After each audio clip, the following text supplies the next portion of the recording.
Welcome into a special late week, shorter version of Buff Stampede Radio. My name is Adam Munsterteiger. I'm the publisher of BuffStampede.com, and I'm extremely excited to welcome in today's guest, Coach Carl Reed from 247Sports. Coach Reed, thanks for taking time out of your day to join us. And first off, we got to start with your debate with Bud Elliott, because that was a great back and forth you guys had on the 247Sports YouTube page. You know, Bud is my guy, man. We got a great relationship. You know, we disagree on a few things, Colorado being one of them. And we had to get on there and we had to settle it right on the camera. Yeah, Bud is catching a lot of flack from Colorado fans. And I don't know, I have gotten so sick of the debate shows on TV where they're just screaming at each other. The way that you guys were respectfully disagreeing was what I thought was the best part of the debate that you guys had. You know, you can have a difference of opinion and not have to get in a fight about it. Bud and I are really good friends. We get along great. And some of the debates we have off camera are even more intense than the ones that we have on camera. So Bud's not a fan of Colorado right now and what they're doing. He doesn't really believe, you know, and that's his prerogative to have that opinion. You know, one thing in life, Adam, we got to respect each other's right to have a difference of opinion. And so he doesn't agree, and that's okay. But you're gonna see us get together a few more times on some other topics. I look forward to it. Carl, you came out to Boulder in the spring and you came back out in the fall, I think multiple times, and you got to see the transformation of this football roster. Has anything surprised you about what Coach Prime has been able to accomplish in just 9 months on the job at Colorado? No, it hasn't surprised me because I knew what his plan was and I saw it and I got an opportunity to see it up close in real time. When I got up here and I saw the spring game, I was really concerned because I just said this is not a very good football team. And so as you start to see the mass exodus of players, but then you start to see the additions that were being made, you knew that it was some good football players coming in. You knew that there was some upgrades at key positions that were being made. And I think that with the way the recruiting is going now, I mean, I get kids that call me every week asking, can they go on a visit to Colorado, and they're trying to get in touch with Coach Prime and his staff. So I think recruiting is going to be through the roof.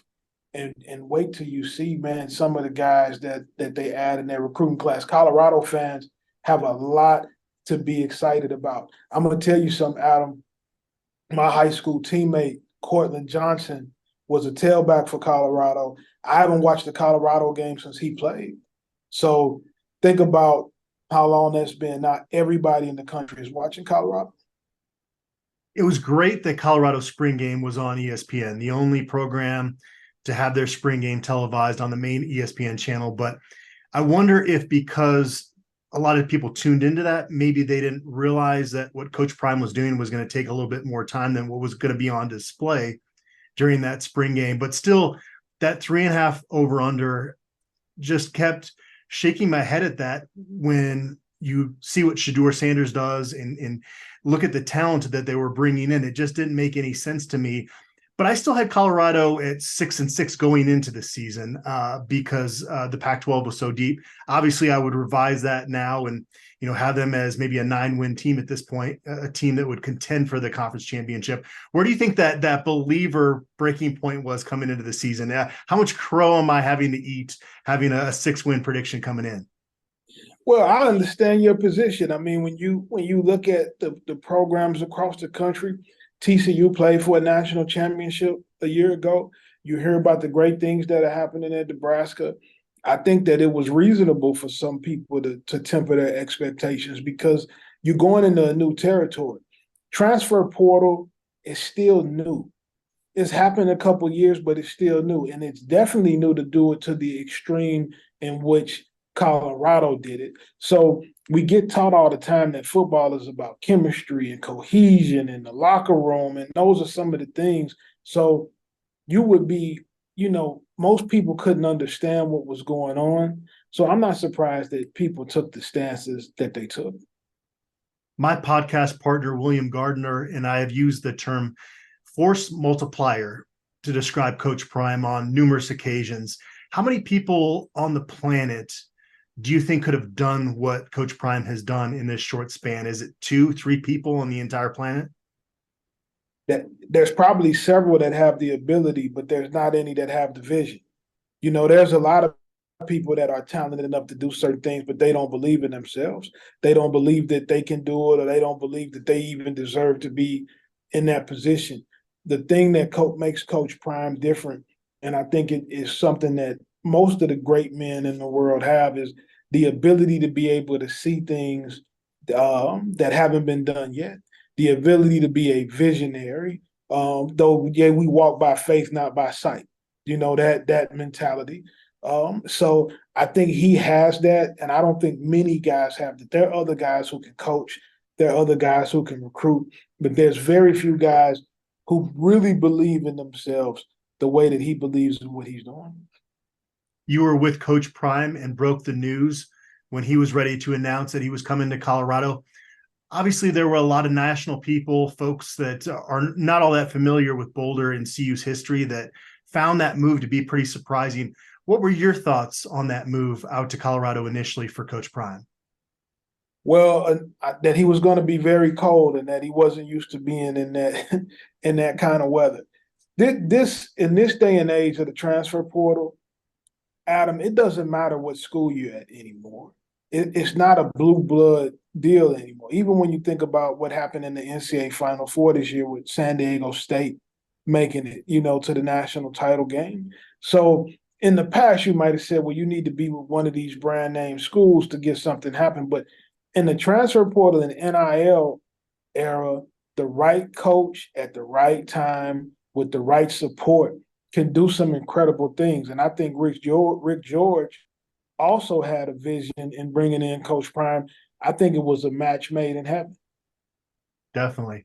When did you first meet Coach Prime, and how did that relationship with him evolve over time? We met last season. Why Jackson State was going on their run, and we had some similarities in terms that we believe anything is possible. And so that kind of hit us off. I thought that Jackson State, and I don't want to get killed by Jackson State fans, so I'll say this: I thought that if they were willing to go Division One, Coach Prime still may be there.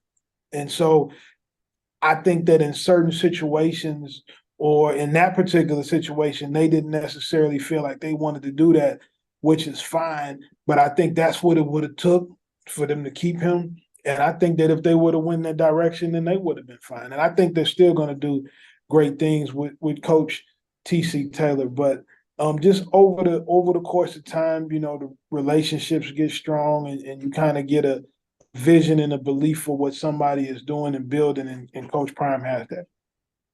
Obviously, we're all happy that Coach Prime is in Colorado, but to your point, if he had the resources of a Power Five at an HBCU, would have stayed there, that would have been maybe the best story. But even with him coming to Colorado, the fact that Shedeur Sanders has performed so well, isn't that a good light on the HBCU, just in terms of showing that, hey, just because he came from there, there's a lot of good players at that level that maybe folks didn't respect the HBCUs as much as maybe they do now? I don't think it directly impacts it, but what I do know is that because I've watched that level a lot, one of my former players was a SWAC Offensive Player of the Year twice. Aquil Glass played quarterback at Alabama A&M, actually played against Coach Prime a couple of times. I think that there are several great players at that level of football. And a lot of times we make it about HBCUs versus Power Five. When we really have to look at HBCUs as FCS programs, we have to be fair to what we're saying from them. They send just as many amount of kids from the SWAC as they do probably from the Ohio Valley Conference, another FCS conference. So I don't look at it in terms of black and white the way that most people do. I look at it in terms of there's a difference between FCS football and Power Five football. You're all over the place these days, Carl. Obviously on the national 247 Sports show. You're doing a collaboration with Uncle Neely out here in Colorado. You're always sharing your wisdom on Twitter, especially with recruits out there handing down advice. And I think you have a podcast project in the works too, correct? Absolutely. The Coach Reed Live podcast. I'm also on the Big Boys with my guy, Uncle Neely, man, one of the legendary guys in the game, a great guy to work with, and all the great things that we have going on here at 24/7.